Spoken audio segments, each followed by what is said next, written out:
do you think Dave killed my kitty? Dave's dead. Hey, he's not my friend, all right? Yeah, the market, I see how your minds work. I do. Fuck him, Jimmy. Do it. Kill him. You a fucking lion.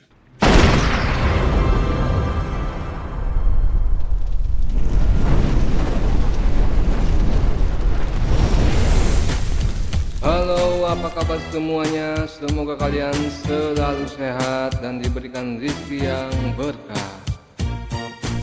Oke, di video kali ini saya akan mereview film yang berjudul Mystic River.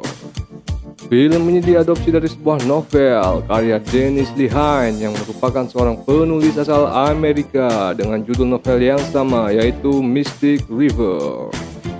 Film yang rilis tahun 2003 dan dibintangi oleh Sean Penn, Tim Robbins, Kevin Bacon, Lawrence Fishburne, dan beberapa artis lain ini mengisahkan tentang misteri pembunuhan seorang gadis yang berujung pada pembunuhan lain akibat salah sangka dari ayah korban yang berniat membalas kematian putri tercintanya.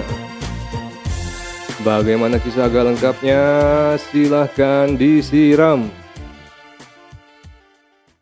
Di suatu pagi, 3 orang anak terlihat tengah bermain golf. Namun tak lama, permainan mereka terhenti akibat bola yang mereka gunakan masuk ke dalam saluran air. Kemudian salah satu dari mereka mencoba mengambil bola tersebut, namun tidak berhasil karena lubang dari saluran ini terlalu dalam. Mereka kemudian melihat sebuah trotoar yang baru saja diperbaiki. Karena kondisi trotoar yang diperbaiki ini belum kering, mereka pun dengan iseng menuliskan satu persatu nama mereka pada trotoar tersebut. Me too. Kita sebut aja namanya Dar Der Dor tanpa suara senapan. Iya.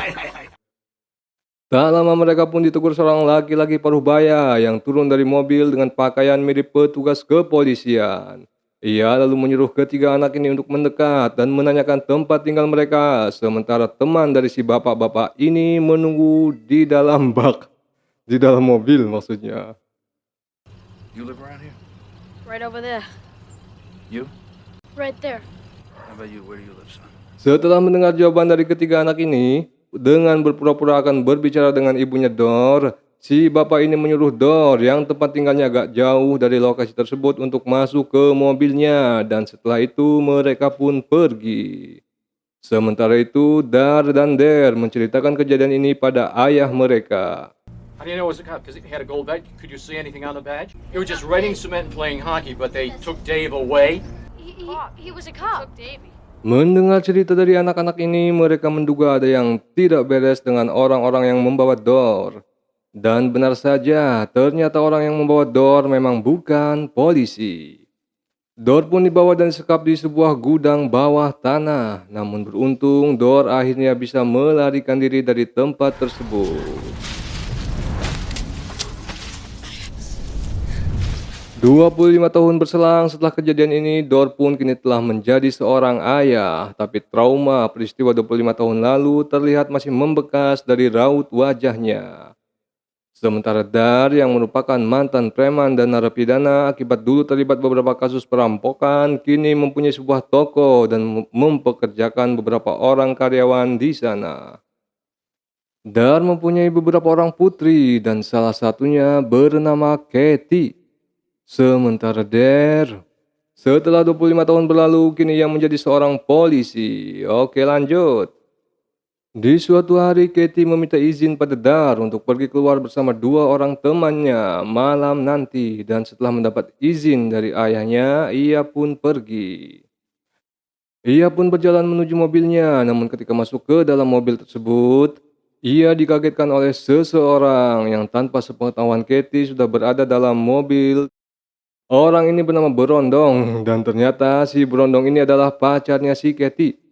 Di dalam mobil mereka membicarakan sesuatu yang sepertinya sudah mereka rencanakan. Ya, entahlah. Singkat cerita, malam pun tiba. Di sebuah bar terlihat Dor sedang minum sambil menonton acara pertandingan baseball bersama temannya. Tak lama kemudian, Katie dan teman-temannya yang secara kebetulan datang ke bar tersebut masuk dan langsung menyalakan musik yang membuat suasana di bar tersebut sedikit gaduh. Dari ekspresinya, Dor nampak tidak begitu suka dengan kelakuan gadis-gadis ini. Ketika pulang, istri Dor yang bernama Pai Suchen kaget melihat kondisi Dor yang terluka. Pai Suchen ini adalah sepupu dari istrinya Dar. Melihat perut dan tangan Dor terluka, ia pun mengajak Dor untuk ke rumah sakit. Dor lalu mengatakan pada Pai Suchen kalau luka tersebut disebabkan karena ia melawan perampok yang hendak merampok dirinya dan ia menolak untuk dibawa ke rumah sakit. Pai Suchen pun mengobati luka Dor, lalu Dor bercerita kalau ia membenturkan kepala perampok tersebut ke aspal dan kemungkinan ia telah membunuhnya. Melihat kondisi Dor, Pai Suchen pun mencoba untuk menenangkan Dor yang nampak syok dengan kejadian ini. Keesokan harinya polisi menerima laporan dari salah satu warga kalau ada sebuah mobil yang terparkir di tengah jalan. Setelah menerima laporan ini, mereka pun langsung menuju lokasi yang diinfokan warga tersebut dan sesampainya di sana, mereka menduga kalau ini adalah kasus pembunuhan. Di tempat lain, Dor yang masih tertidur mendapat telepon dari karyawan tokonya yang mengatakan kalau ia butuh bantuan karena tokonya sedang ramai sementara si Katie belum datang ke toko tersebut. Kemudian Dor memeriksa kamar putrinya dan ternyata si Katie ini juga tidak ada di sana. Dar pun lalu pergi ke tokonya dan sesampainya di sana ia menelpon ayah dari teman si Katie dan menanyakan keberadaan putrinya yang ternyata putrinya ini juga tidak ada di sana. Tak lama kemudian Brondong dan adiknya datang ke toko tersebut untuk berbelanja dan Dar mengawasi mereka dari kasir. Setelah Brondong membayar dan pergi, melihat ekspresi Dar, salah satu karyawannya menanyakan kenapa Dar terlihat begitu membenci Brondong. Dar yang sepertinya terlihat enggan menjawab pertanyaan tersebut malah mengatakan kalau adik si Brondong ini terlihat menakutkan dan tak lama kemudian salah satu karyawan Dar yang lain datang dan ia pun bergegas pergi ke gereja untuk menghadiri acara salah satu putrinya. Di tempat lain, Dar pun mendatangi lokasi yang sebelumnya diinfokan oleh salah satu warga dan setibanya di sana, ia disambut oleh rekannya yang bernama Lebar. Iya, Lebar. Kemudian salah satu petugas yang ada di sana mengatakan kalau mobil tersebut adalah milik Katie Markum. Dar pun memeriksa mobil tersebut sambil mendengar keterangan dari salah satu petugas yang ada di sana dan setelah olah TKP, Dar dan Lebar pun berasumsi kalau gadis ini lari ke hutan di sekitar area tersebut dan mereka pun melakukan pencarian untuk menemukan pemilik mobil ini. Sementara itu setelah acara selesai, Dar melihat banyak mobil polisi melintas di area tersebut. Karena penasaran, ia pun mendatangi lokasi dan di tengah kerumunan polisi, ia kaget melihat mobil putrinya ternyata ada di sana. Kemudian salah satu petugas menelpon Dar yang tengah melakukan pencarian di area hutan dekat TKP dan mengatakan kalau ayah dari gadis ini yang tak lain adalah Dar ingin bertemu dengannya. Sementara itu dua orang teman Dar yang merupakan paman si Katie mencoba masuk ke lokasi dengan menerobos pengamanan polisi yang ada di sana. Dar lalu menenangkan mereka dan menyuruh salah satu orang ini untuk pergi ke rumah temannya si Katie untuk mencari informasi. Dan tak lama kemudian Dar pun datang menemui Dar. Dar menanyakan keberadaan putrinya pada Dar dan Dar mengatakan kalau ia tengah berusaha mencari keberadaan Katie yang hingga saat itu belum ditemukan. Ketika tengah berbicara dengan Dar mendapat telepon dari salah satu petugas yang kemudian memintanya untuk datang ke sebuah lokasi yang sepertinya di lokasi tersebut si Katie ini sudah ditemukan. Sementara itu, Dar mengajak salah satu temannya untuk menembus pagar jalan tersebut menggunakan pemotong kawat. Dan setelah itu, mereka pun pergi. Setelah sampai di lokasi, Dar melihat mayat seorang gadis dengan kondisi yang cukup mengenaskan. Ia pun memeriksa untuk memastikan kalau mayat gadis tersebut adalah putri temannya. Tanpa diduga, Dar bersama salah seorang temannya mendatangi lokasi tersebut setelah sebelumnya yang tanpa sepengetahuan petugas ia memotong kawat pembatas jalan untuk masuk ke area ini. Melihat hal tersebut, beberapa petugas langsung menahan mereka yang memaksa masuk ke TKP dan di tengah penjagaan petugas, dengan penuh emosional, Dar menanyakan keberadaan putrinya pada Der yang sepertinya Si Der sendiri tidak tahu harus berkata apa pada temannya ini. Iya. Kemudian mayat Katie dibawa ke rumah sakit dan di sana Der mengajak Dar yang terlihat sudah lebih tenang untuk melihat dan memastikan kalau itu adalah mayat putrinya. Setelah melihat mayat tersebut sambil menahan kesedihan, Dar mengatakan pada Der kalau mayat tersebut adalah benar putrinya. Setelah mengantar Dar melihat mayat putrinya, Der lalu menceritakan pada Lebar kejadian yang dialaminya dulu bersama Dar dan Dor, dan ia mengatakan pada Lebar kalau salah satu temannya dulu yang bernama Dor diculik selama 4 hari sampai akhirnya ia berhasil kabur.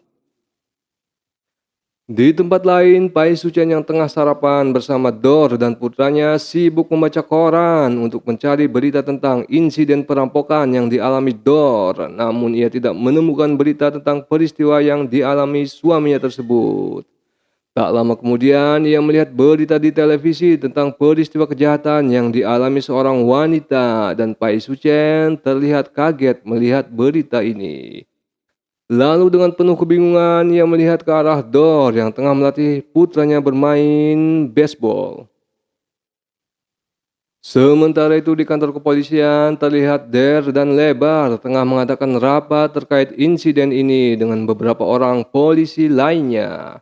Lebar menjelaskan pada komandan mereka kalau penyebab kematian gadis ini adalah tembakan di bagian kepala belakang. Ia lalu menambahkan kalau di dalam tas gadis ini terdapat brosur tentang Las Vegas dan daftar beberapa hotel di sana. Kemudian komandan tersebut meminta pendapat Der yang selama rapat terlihat lebih banyak diam alias hulang-hulang. Ya. Der lalu dengan singkat menjawab kalau ia dan Lebar akan menangkap pelakunya. Ya, oke, gas terus. Keesokan harinya, Der dan Lebar pun mulai melakukan penyelidikan. Mereka menginterogasi Wonder Woman yang kebetulan tinggal di dekat TKP. Dari hasil investigasi, untuk sementara mereka menyimpulkan kalau korban mengenal tersangka. Mereka kemudian mendatangi rumah teman korban yang diketahui terakhir kali korban bersama mereka semalam. You guys were having a goodbye dinner, right? How do you know? Well, a 19-year-old girl doesn't go to Las Vegas alone, so who was she dating? Dari hasil investigasi, diketahui kalau Katie tengah berpacaran dengan si Berondong. Dan setelah mendapat alamat si Berondong, mereka pun pergi menuju rumah si Berondong. Sesampainya di sana, mereka pun menginterogasi si Berondong. Lebar menanyakan pada si Berondong kapan terakhir kali ia bertemu dengan Katie Markum. Kemudian Berondong menjawab, ia terakhir kali bertemu dengan si Katie tadi malam. Der kemudian mengatakan pada Berondong kalau Katie Markum telah meninggal. Mendengar hal ini, si Berondong nampak begitu sedih, entut. Dengan terbata-bata menahan tangis, ia menjawab pertanyaan Lebar tentang rencana mereka ke Las Vegas. Tak lama kemudian adik si Berondong dan temannya datang. Lalu si Berondong ini pun menyuruh mereka untuk pergi menonton TV. Lebar kemudian meminta Berondong untuk mengikuti tes kejujuran maksudnya, ya. Sementara itu di rumah Dar, warga mulai berdatangan setelah berita tentang kematian putrinya tersebar. Dor dan istrinya yang merupakan sepupu dari istrinya si Dar juga nampak hadir di sana. Pai Sucian terlihat sibuk memberikan jamuan pada para tamu dan sesekali dengan tatapan heran penuh kecurigaan, ia melihat Dor yang tengah duduk bersama beberapa orang temannya. Tak lama kemudian Dor pun keluar untuk merokok. Namun ketika hendak menyalakan rokok tersebut, ia kaget mendengar sapaan Dar yang ternyata ada di sana. Ia pun nampak gugup melihat Dar dan berniat masuk kembali ke dalam rumah, namun Dar menyuruhnya untuk duduk. Dar lalu menanyakan tangan Dor yang terluka. Dor pun menjawab kalau luka tersebut ia dapat ketika membantu temannya. Di sini keterangan Dor pada Dar berbeda dengan apa yang ia ceritakan kemarin tentang luka tersebut pada Pai Sucian. Sepertinya si Dor ini menyembunyikan sesuatu tentang peristiwa yang ia alami tepat pada malam terbunuhnya si Katie. Ya entahlah. Setelah semua tamu pulang, Dar pergi ke dapur untuk mengambil minuman dan di sini ia melihat Pai Suchen yang ternyata belum pulang dan terlihat sedang melamun. Pai Suchen kemudian meminta minuman pada Dar dan sambil memberikan minuman, Dar menyuruh Pai Suchen untuk segera pulang. Sementara itu di rumah mereka, Dor yang pulang lebih awal terlihat tengah bercerita untuk menemani putranya yang mau tidur. Namun di sini Dor terlihat seperti orang yang sedang meracau. Ceritanya terdengar aneh dan sepertinya cerita ini berkaitan dengan peristiwa yang dulu ia alami. Unseen except as a flare in the corner of your eye. Invisible. Silent. And the boy will go back to his forest.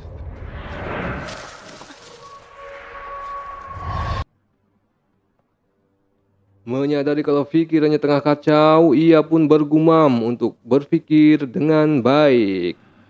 Just gotta get my... Tak lama kemudian Pai Suchen pun datang. Mereka lalu pergi meninggalkan putranya yang tengah tertidur. Pai Suchen kembali menanyakan tentang insiden yang dialami Dor yang sampai saat itu beritanya belum juga ada di koran. Dor lalu mengatakan kalau kemungkinan ia melukai perampok tersebut tak separah seperti apa yang ia kira. Di sini Dor malah membahas tentang kematian si Katie dengan ekspresi wajah yang membuat Pai Suchen ketakutan dan pergi meninggalkan Dor.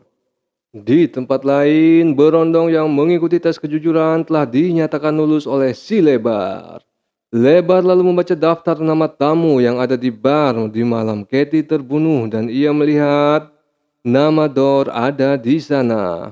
Lebar menganggap ini akan mempermudah penyelidikan mereka mengingat Dor dan Der saling mengenal.